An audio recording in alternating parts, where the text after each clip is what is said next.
Kinshasa a fait tomber la RDC. Les combats diplomatiques de son fils biologique et son fils politique, Félix Antoine Tshisekedi Tshilombo.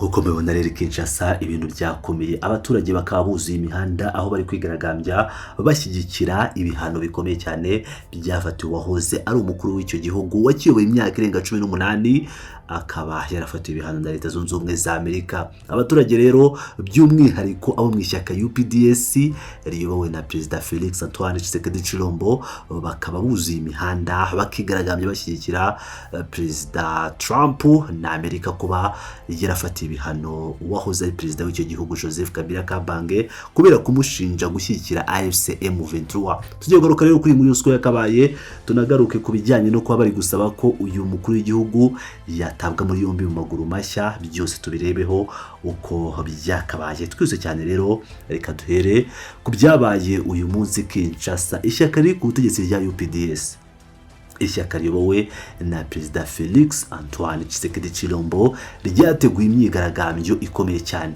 Gusa mu masaha ya nyuma ishyaka ryaje guhindura uburyo yariteguyemo iyi myigaragambyo kugira ngo ikorwe mu mutuzo ariko itange ubutumwa bukomeye ku rwego mpuzamahanga, nk'uko byatangajwe n'umunyamabanga mukuru w'iryo shyaka Bwana Augustin Kabuya. Imyigaragambyo yari igamije gusa kwishimira no gushyigikira ubutegetsi bwa Amerika cyangwa se bwa Perezida Donald Trump kubera ibihano baherutse gufatira uwahoze ari Perezida Joseph Kabila Kabange. Kabuya yasobanuye mu buryo bwimbitse ko urugendo rw'imyigaragambyo rwatangiriye ku isaha ya 3:30 z'igitondo Kinshasa, aho rwatangiriye hazwi nka First Street Limit rwerekeza mu muhanda munini cyane uzwi nka Triumphia Boulevard ntibambisomye neza, ukaba uherereye imbere y'ingoro y'inteko ishinga amategeko cyangwa se imbere ya Parlement ya Repubulika ya Demokarasi ya Kongo. Icyakora kugira ngo birinda akavuyo gashobora guteza umutekano muke, ubuyobozi bw'ishyaka bwafashe icyemezo cy'uko intumwa nkeya cyane zatoranyijwe mu buyobozi cyangwa mu bayobozi bakuru b'ishyaka arizo zonyine zizerekeza ku nyubako ya ambasade y'Abanyamerika kugira ngo zishyikirize abahagarariye Amerika inyandiko ikubiyemo ubutumwa bwo kubashimira byimazeyo. Ubu butumwa bwahawe Amerika, ishyaka rya UPDF ndetse n'abayoboke baryo babufata nk'umusaruro ukomeye w'imbaraga za diplomasi cyangwa diplomatic efforts za Perezida Félix Antoine Tshisekedi Tshilombo. Ntabwo ari ishyaka UPDS ryonyine ryakoze imyigaragambyo, ahubwo ryahamagariye n'abandi bose barimo amashyaka bakorana, imiryango itari ya leta izwi nka société civile, amadini atandukanye ndetse n'abanyeshuri bo muri za kaminuza kugira ngo baze kwifatanya nabo muri ibi birori byo gushimira Leta Zunze Ubumwe za Amerika. Icyatangaje abantu benshi mu bari gukurikirana iyi myigaragambyo ni ukuntu uburyo abantu bigeze kuba inkoramutima zikomeye za Joseph Kabila ubu bamuteye umugongo ku mugaragaro bagashyigikira ibihano yafatiwe. Urugero rufatika kandi rwatangaje benshi n'urwa Willy Bakonga, umugabo wari uzwiho gushyigikira Kabila mu bihe byashize kurusha abandi. Uyu munsi Willy Bakonga yagaragaye mu b'imbere mu myigaragambyo yibasira uwahoze ari shebuja, ndetse aboneraho n'umwanya wo gushimangira ko ashyigikiye byimazeyo Perezida Félix Tshisekedi ndetse n'ubutegetsi bwe.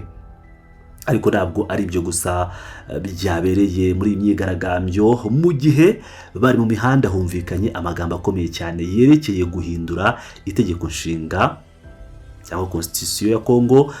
Jean-Pierre Lisanga Bonganga nawe wari witabiriye imyigaragambyo ishyigikira ibihano bya Amerika yumvikanye avuga mu ijwi rirangurura agira ati tugiye guhindura itegeko nshinga. Ibi rero birerekana neza ko imyigaragambyo itarigamije gusa kwishimira ibihano byahawe Kabila, ahubwo irimo n'ubutumwa bwa politike bwimbitse bugamije gushyigikira gahunda za leta iriho no guhindura amategeko y'ibanze agenga igihugu. Abandi banyapolitike bakomeye bari muri rihuriro riri ku cyangwa bari muri rihuriro riri ku butegetsi rizwi nka Union Sacrée nabo ntabwo batanzwe kuko basohoye amatangazo ashyigikira ibihano ku mugaragaro. Muri bo twavuga ishyaka rya UNC riyoborwa na Vital Kamerhe ndetse n'ishyaka rya AFDC riyoborwa na Bahati Lukwebo. Aba bose berekanye ko bishimiye bikomeye ibihano Leta Zunze Ubumwe za Amerika binyuze mu kigo cyabo gishinzwe imari Treasury Department, aho zafatiye ibihano Joseph Kabila Kabange. Amakuru akomeye cyane kandi ashyushye yaturutse muri imyigaragambyo nyuma yuko irangiye nuko ishyaka rya UPDS ritagishaka gusa ko Kabila ahabwa ibihano by'ubukungu. Oya rwose kuri ubu barashaka ko atabwa muri yombi ako kanya nta yandi mananiza. Augustin Kabuya umunyamabanga mukuru w'ishyaka rya perezida yabivuze yeruye ko nyuma y'ibi bihano bya Amerika igikurikiraho kigomba kuba uguta muri yombi Joseph Kabila. Ibi birongera ubukana mu kibazo cya politiki muri Kongo kuko bisobanuye ko ishyaka riri ku butegetsi riri gusaba inzego z'ubutabera n'umutekano ngo zihigwe aho zari perezida zimushyire mu gihome. Reka dusubire inyuma gato dusobanura impamvu nyamukuru Leta Zunze Ubumwe za Amerika zafatiye ibihano Joseph Kabila. Ku wa kane w'icyumweru gishize tariki ya 30 Mata, Amerika yashinje Joseph Kabila wategetse Kongo kuva muri 2001 kugeza muri 2019 ko arimo kugerageza guhungabanya ubutegetsi bwa leta iriho ya Kinshasa. Amerika yamushinje ko atanga inkunga ikomeye y'amafaranga ku mutwe w'inyeshyamba witwa AFC M23. Uyu mutwe witwaje intwaro urwanya leta ya Kinshasa, ukaba uvuga ko ushaka guhirika ubutegetsi bwa Perezida Felix Tshisekedi ndetse ukaba umaze kwigarurira ibice binini cyane mu burasirazuba bwa Kongo. Leta ya Kinshasa ndetse na Amerika bavuga ko uyu mutwe ushyigikiwe n'igihugu cy'u Rwanda. Kuba rero Amerika yarashyize Joseph Kabila ku rutonde rw'umukara cyangwa blacklist n'ikigo gishinzwe kugenzura umutungo w'abanyamahanga kizwi nka Office of Foreign Assets Control, bivuze ko imitungo ye yose iri muri Amerika ifatiriwe kandi ko nta muntu n'umwe cyangwa ikigo cy'ubucuruzi icyo ari cyo cyose cyemerewe gukorana nawe. Leta ya Kinshasa yo yakiriye aya makuru n'ibyishimo byinshi cyangwa yakiriye n'ibyishimo byinshi. Kuwa gatanu bakaba baratangaje ko iki ari igikorwa gikomeye cyane mu rwego rwo kurwanya umuco wo kudahana ndetse n'icyaha kigira uwakibajije ku buryo nyine icyaha kigira ugomba kukiryozwa. Bavuze ko ibihano bigabanya ubushobozi bwa Kabila bwo gukusanya amafaranga ndetse no gutanga ibikoresho bya gisirikare, ibintu bishobora gukomeza kugaburira no kongerera igihe intambara ibera mu burasirazuba bw'igihugu. Tubibutse kandi ko mu mpera z'ukwezi kwa 9 umwaka ushize ubutabera bwa gisirikare bwa Kongo bwari bwakatiye Joseph Kabila igihano cy'urupfu adahari bumushinja ubufatanyacyaha n'umutwe wa M23 ndetse n'ishami ryawo rya politiki rizwi nka Armée Révolutionnaire Congolaise. Ariko se Joseph Kabila we abivuga hiki? Ntabwo yacecetse abinyujije mu itangazo ryagejwe ku biro ntaramakuru bya AFP yamaganye yivuye inyuma ibi bihano. Yavuze ko yatunguwe cyane n'icyemezo cya leta ya Amerika, icyemezo yise ko kidafite ishingiro na gato. Yavuze ko ari icyemezo gishingiye gusa ku mpamvu za politike kandi kikaba gishingiye ku birego bidafitiwe ibimenyetso simusiga. Kabila rero yongeyeho ko iki cyemezo cya Amerika gishingiye gusa ku nkuru y'ubutegetsi cyangwa narrative y'ubutegetsi bwa Kinshasa. Ubutegetsi avuga ko bwananiwe gutanga na gihamya na kimwe imbere y'ubutabera bwa gisirikare bwa Kongo igihe bamukatiraga.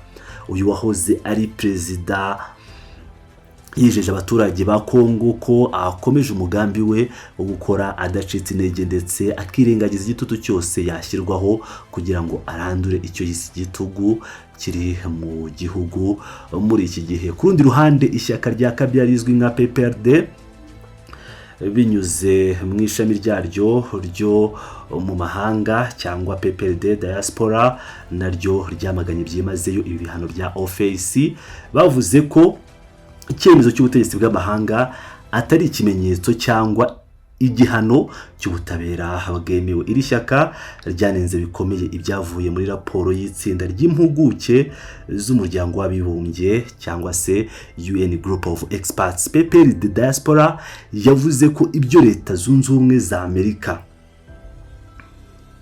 zakoze bidahuye na gato n'inshingano Amerika yihaye yo kumuhuza mu gushaka amahoro muri kariya karere. Basabye ko hakorwa ibiganiro bihuza abantu bose nta uhejwe kandi bikagendana n'ubutabera bwigenga kugira ngo ikibazo cya Kongo kibone umuti urambye koko.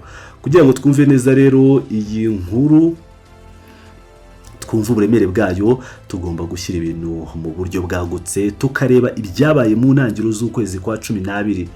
Muri icyo gihe Repubulika ya Demokarasi ya Kongo n'u Rwanda basinyiye mu mujyi wa Washington amasezerano y'amahoro yarakiri mu magerageza. Ayo masezerano akaba yarabayeho ku bufasha ndetse no mu maso ya Perezida wa Amerika Donald Trump. Muri ayo masezerano y'I Washington harimo igice gikomeye kireba ubukungu. Icyo gice cyavugaga ko inganda zikomeye za Amerika zigomba kwemererwa kubona amabuye y'agaciro akomeye cyane yuzuye mu butaka bwa Kongo mu buryo bworoshye. Niyo mpamvu Leta ya Kongo yishimiye cyane ubutegetsi bwa Trump kubera ibihano bwafatiye Kabila. Ivuga ko ibyo bihano bihuye neza n'ingufu zirimo gushyirwaho mu kubahiriza ibyemeranyijwe muri ayo masezerano ashingiye ku mabuye y'agaciro n'amahoro. Twayibutsa ko Joseph Kabila ari umugabo uzwiho ubuhanga bukomeye bwo kugira amabanga no gukora ibintu mu bwihisho. Mu myaka mike ishize yakunze kwibera mu bwihisho, ntabagaragara mu ruhame kenshi, aho yagiye agaragara gusa inshuro nke cyane mu bihugu nka Afurika y'Epfo ndetse na Namibia. Icyakora umwaka ushize yatunguranye cyane ubwo yagaragaraga mu mujyi wa Goma, umujyi mukuru w'uburasirazuba bwa Kongo. Nk'uko mubizi, uyu mujyi wa Goma wamaze kugwa mu maboko y'umutwe wa AFC M23 guhera mu kwezi kwa mbere k'uyu mwaka wa 2025. Reka dusoreza aha iyi nkuru yacu y'uyu munsi. Ibi bibazo bya politike n'umutekano muri Repubulika ya Demokarasi ya Kongo bikomeje gufata indi ntera, cyane ubu Leta Zunze Ubumwe za Amerika zinjiye mu kibazo mu buryo bweruye zinyuze mu bihano biremereye cyane. Ese ibisabwa n'ishyaka rya UPDS riri ku butegetsi ryo guta muri yombi Joseph Kabila kizashyirwa mu bikorwa cyangwa ibyo iri shyaka riri gusaba? Ese niba Kabila